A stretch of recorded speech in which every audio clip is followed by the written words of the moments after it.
Hello tout le monde et bienvenue dans cette formation. Alors dans la précédente vidéo, on a écrit du code pour nettoyer le test, principalement enlever les mentions, les liens, tout ce qui n'est pas alphanumérique, donc les virgules par exemple, on l'a fait. Et aussi grâce à une regex, puis aussi on a enlevé les stop words qu'on a téléchargés depuis NLTK. Alors il reste une dernière chose que nous pouvons faire, c'est ce qu'on appelle la racinisation en français ou le stemming. Alors je vais chercher rapidement. Stemming. Ça veut dire quoi? C'est une technique de normalisation du test utilisée dans le traitement de langage naturel, dans le NLP, qui transforme les mots en leur radical. En gros, ça veut dire quoi? Si j'ai le mot, supposons, bon, on est en anglais, hein. Si j'ai le mot, par exemple, mangeons, nous mangeons, vous mangez. Tout ça, on remplace ça par mange, tout simplement. Imaginez ça. Vous voyez? Ça fait que on réduira considérablement notre vocabulaire. Si on doit apprendre des embeddings, on n'aura pas à apprendre un embedding pour ceci, un embedding pour ça, et un autre embedding pour ceci. Vous voyez? Donc du coup, là, ça nous réduit totalement le travail. On n'a pas à entraîner, enfin, on entraînera on aura un seul vecteur embedding pour tout ce qui est concept de manger quelque chose. Vous voyez, par exemple, en anglais, si nous avons,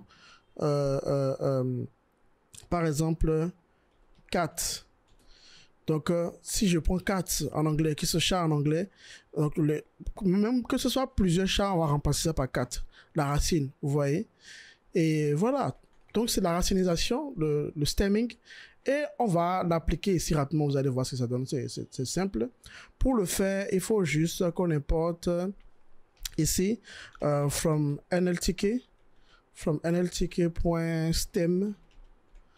import,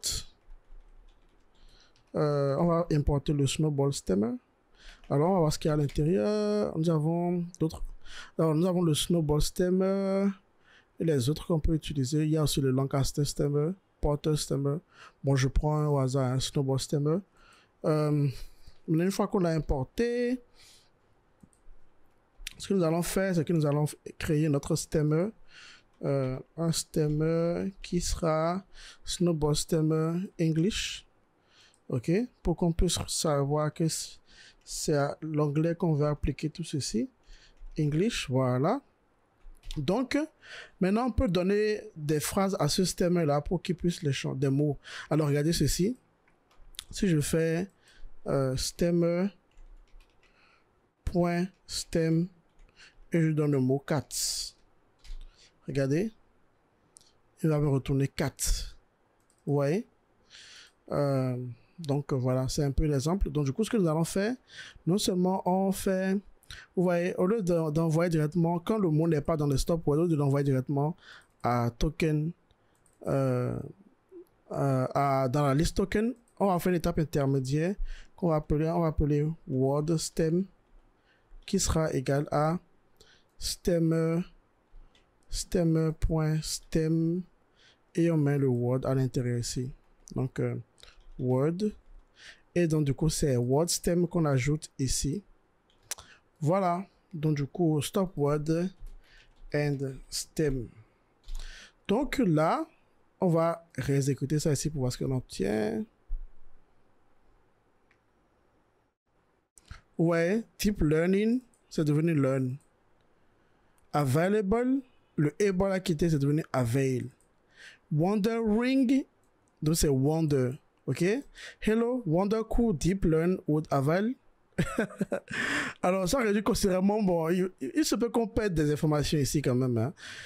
Il faut que vous soyez conscient de ça, mais c'est dans le but de réduire le vocabulaire, donc du coup ça devrait vraiment nous aider à aller beaucoup plus vite. Alors donc dans la prochaine vidéo, nous allons essayer de commencer à faire des trucs intéressants, donc séparer la donnée en entraînement et en test, appliquer la tokenisation, tout ce qu'on a vu dans l'intro, et pour qu'on commence déjà parler enfin des réseaux de neurones récurrents, qui est vraiment le sujet principal de cette partie-là. Mais la partie nettoyage, elle est très très importante et il faut pas la négliger. Allons-y. Donc, avant même de dire allons-y, désolé, il faut qu'on l'applique. Je l'ai pas appliqué juste là, donc du coup, faut qu'on l'applique quand même, hein. Ok, voilà, ce code va appliquer notre travail. Ok, et si je fais df .head, on aura la partie test qui sera le tweet nettoyé. Ok, alors ça va prendre un petit temps, donc on se voit dans la prochaine vidéo pour le reste. Allons-y.